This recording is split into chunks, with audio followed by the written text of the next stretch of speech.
अब हम श्रीमद् भागवत कथा की पंचम स्कंद की 9वें अध्याय की ओर कथा को अग्रसर करते हैं। श्रेष्ठ श्रोतागण और रसिक जन, भगवान श्री राधा वल्लभ कृष्ण कन्हैया लाल की श्री चरणों में दृढ़ भक्ति रखते हुए कथा का श्रवण करें, कीर्तन करें, मनन करें, भजन करें। बोलिए श्री कृष्ण कन्हैया लाल भगवान की जय। तो कहते हैं कि नवाध्याय जड़ भरत के, नहीं गुण दोष विचार,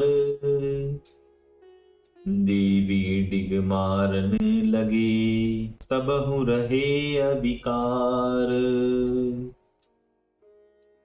श्री सुखदेव जी मुनि राजा परीक्षित से कहने लगे कि हे राजन, एक ब्राह्मण के 9 पुत्र होते हैं। वह प्रिय आंगिरस गोत्र में उत्पन्न हुआ। ब्राह्मणों में श्रेष्ठ और शम दम तपस्या, वेद पढ़ना, दान, संतोष, सहनशीलता, विनय, विद्या, नम्रता, आत्मज्ञान और आनंद से सदा अनुरागी था। उसके जो पुत्र उत्पन्न हुए थे वे भी सब अपने पिता के समान विद्या, शीलता, आचार, उदारता इत्यादि गुणों से भूषित हुए। 9 पुत्र तो एक स्त्री से प्रकट हुए थे और छोटी दूसरी स्त्री से जो पुत्र कन्या का एक जोड़ा उत्पन्न हुआ था। हे राजन, उस जोड़े में जो पुत्र था उसको सभी कहते थे कि यह पुत्र परम भागवत है। वही राजर्षि भरत जी थे। उन्होंने अब मृग देह को त्याग कर उस देह में फिर विप्रत्व को प्राप्त किया। हे राजन, राजर्षि ने विप्रकुल में जन्म ग्रहण करके भी यह विचारा कि संग दोष से फिर कहीं अपना पतन न हो जाए, इसलिए भगवान के युगल चरणान बिंदु का स्मरण और गुण वर्णन करने में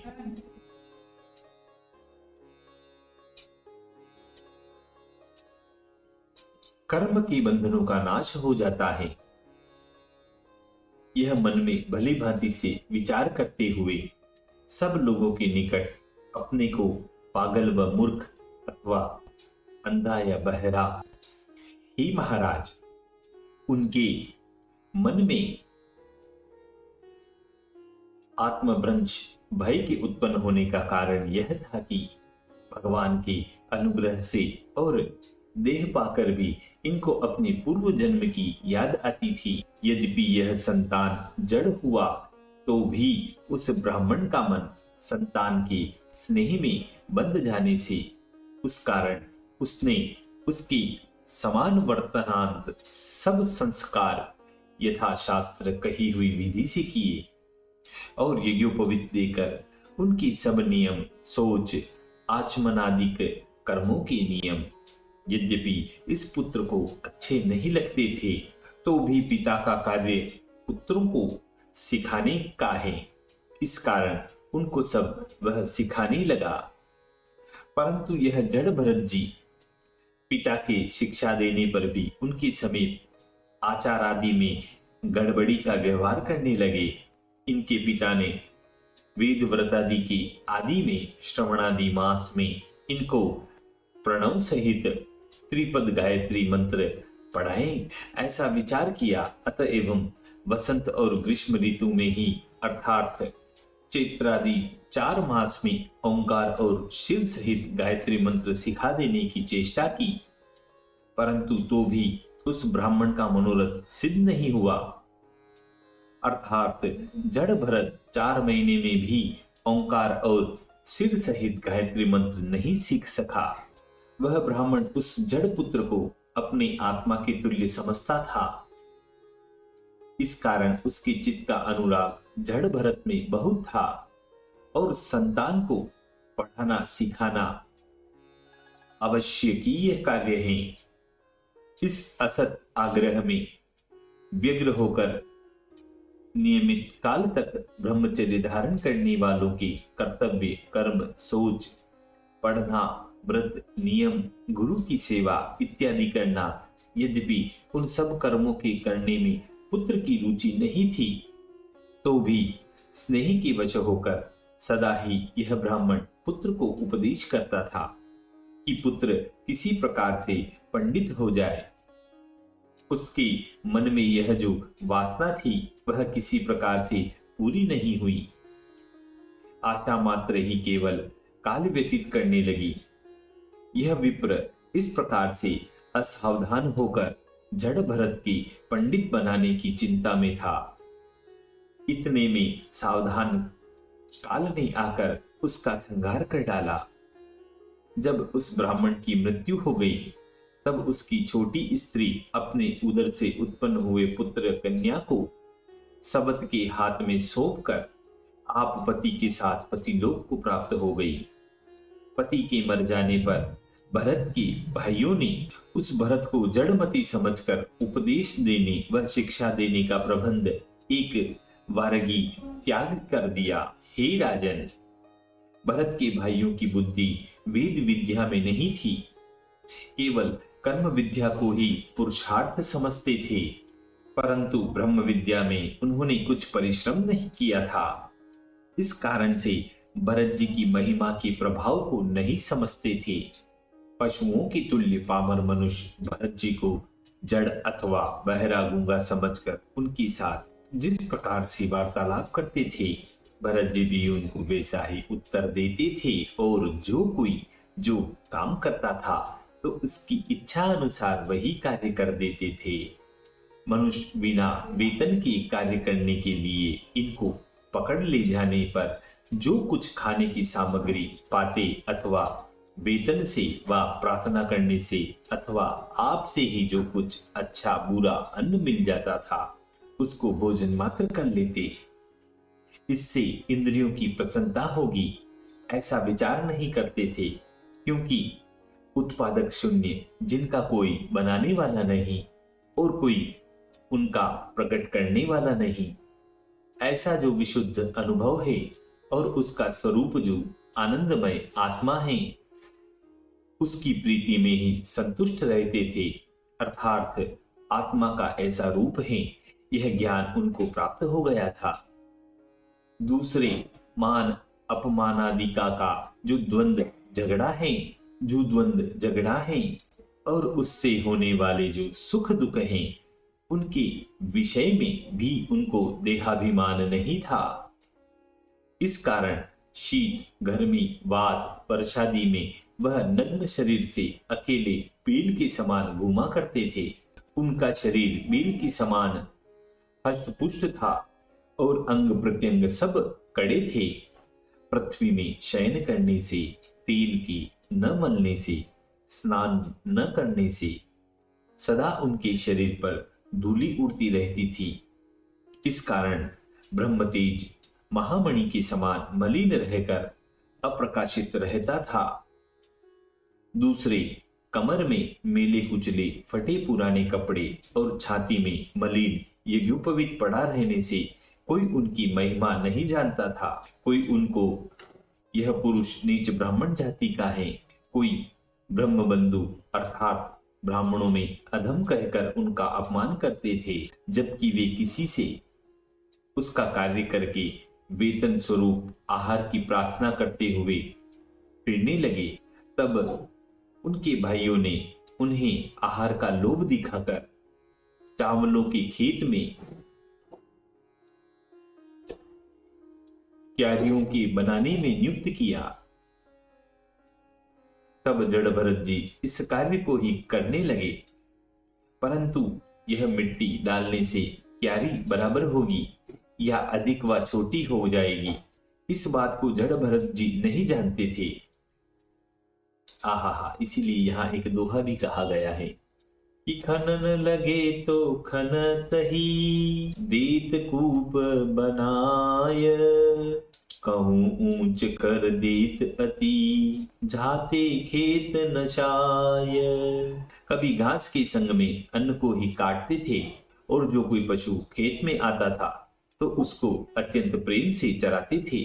कभी पक्षियों को देखकर कहते थे कि चुग लो खेत, यहाँ छोड़ दो खाली रेत, उनकी भ्राता चावलों की, किनकी खल तूष, भुने हुए उड़द और बटलोई के नीचे का लगा हुआ अन्न आदि जो कुछ भी देते थे, उसको ही जड़ भरत जी अमृत के समान जानकर भोजन कर लेते थे। हे राजन, जड़ भरत जी के यह जो चरित्र वर्णन किए, इनसे स्पष्ट ही जान पड़ता है कि उनमें राग द्वेष व मन की चंचलता कुछ भी नहीं थी। उनके विषय में एक और कथा वर्णन करता हूं, आप चित्त लगाकर श्रवण करो। एक समय किसी नगर में एक समांतक नाम का शूद्रों का राजा, चोराधिपति भद्रकाली का परम भक्त था। उसके कोई पुत्र नहीं था। उसने देवी से प्रार्थना की कि हे जगत जननी, हे आनंद वर्धिनी, जो मेरे पुत्र होगा तो मैं तुझको नरबलि दूंगा। यह कहकर उस राजा ने अपनी कोठरी में एक मनुष्य को बंद कर रखा था।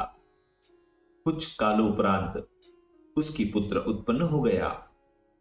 राजा ने पुत्र की कामना पूरी होने से भद्रकाली जी की प्रीति के लिए मनुष्य का बलिदान देने की तैयारी कर ली। उस राजा का वह बंधी मनुष्य पशु की समान जो था, यज्ञ में बलिदान देने के लिए रख छोड़ा था। दीवात बंधन से छूटकर वह भाग गया। तब उस राजा ने अनेक अनुचर उस मनुष्य पशु को ढूंढने के लिए इधर उधर दौड़ा कर भेजे, परंतु उसका कहीं पता नहीं चला। तब वह अनुचर घूमते घूमते अंधियारी निशा में दोपहर रात्रि के समय खेत की ओर गए, तो वहां वह ब्राह्मण पुत्र जड़ भरत जी एक निराली भांति से खड़े होकर, अर्थात वीरासन से मृग शुक्रादिकों से खेत रखवाली करते थे। ऐसा उन अनुचरों ने देखा और उसको देखकर सुलक्षण समझ यज्ञ में बलिदान बनाने की योग्य जानकर उन जड़ भरत जी को योग्य देखकर वह अनुचर परस्पर कहने लगी कि इससे ही हमारे स्वामी, हमारे राजा का कार्य पूरा हो जाएगा। आहा, देखो यहां एक दोहा कहा गया है, कहे अंग मोटे सकल बलिलायक यह नीक, ताते धरि ले चलहूं अब यह विचार है ठीक। इस कारण हर्ष से प्रफुल्लित वदन होकर उन जड़ भरत जी को पकड़कर वह अनुचर देवी के मंडप में ले गए। उसके पीछे चोरों ने अपने विधान के अनुसार जड़ भरत जी को स्नान कराकर नए नए कपड़े पहनाए और गहने व सुगंधित मालाएं पहनाई, तिलक आदि लगाकर अच्छा सजाया गया। फिर भोजन कराए, धूप दीप फूल हार चावल नवीन पत्तों की कोंपलें और फलादि उपहार उनको देकर पूजा करके संगीत स्तोत्र और मृदंग व ढोलों के बड़े बड़े बाजों के साथ उनको भद्रकाली के समीप लाया गया। सिर झुकाकर बिठा दिया गया।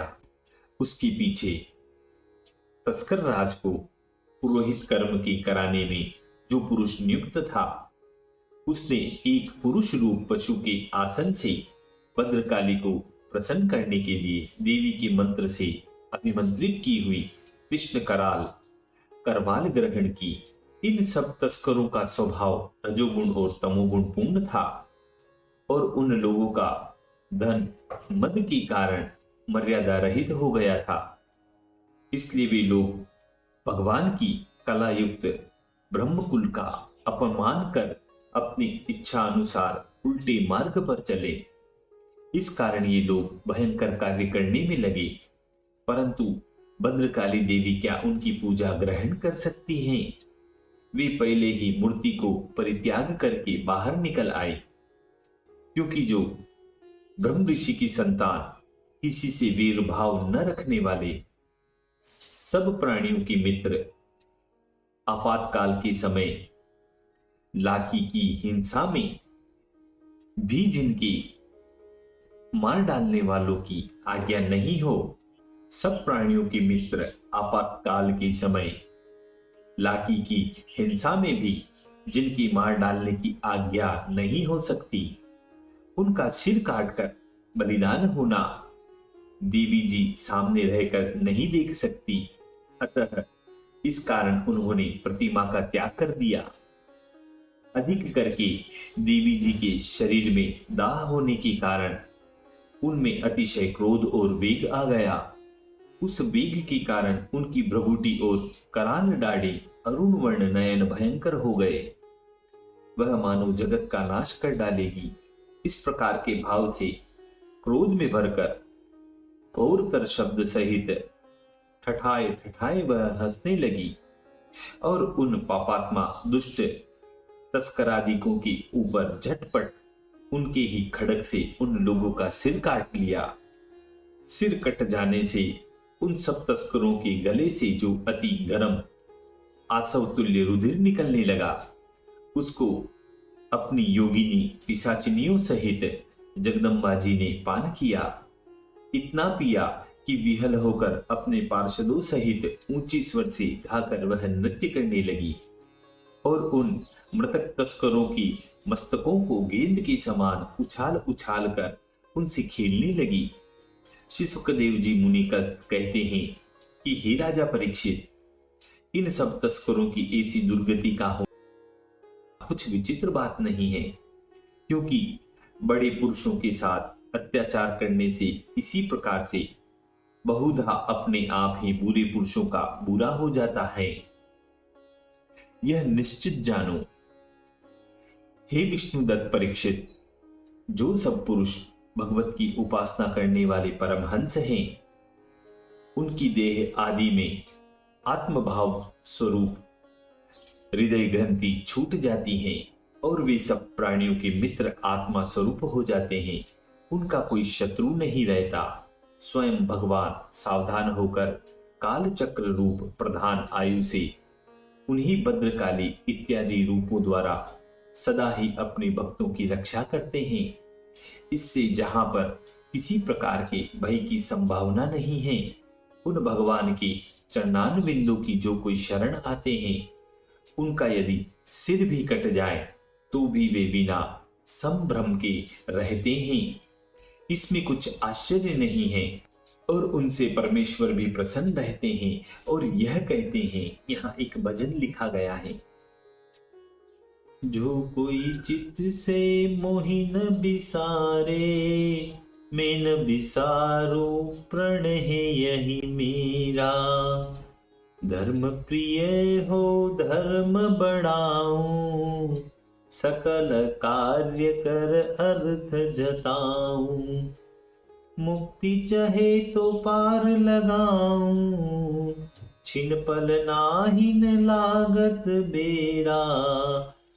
रोग हरू चिंता को टारूं, अभय करूं शत्रुन को मारूं। निर्भय कर जग वेग उबारूं, सेवा करूं आप बन चेरा। भक्त हेत नर देह धरत हूँ, संकट माहि सकाय करत हूँ। असुर मार भूभार हरत हूँ, भक्तन हृदय करत नित डेरा। बलि के द्वार रहो नित ठाडो, द्रुपद सुधा के अंबर बाढ़ो। बूढ़त गज को जलते काढ़ो, भक्तन को नित करत निबारो। भक्तन को नित करत निबारो। इसी प्रकार इस मधुर संवाद के साथ श्रीमद् भागवत कथा के पंचम स्कंद की 9वां अध्याय पूर्णः 90वें अध्याय की समाप्ति होती है। बोलिए श्री कृष्ण कन्हैया लाल भगवान की।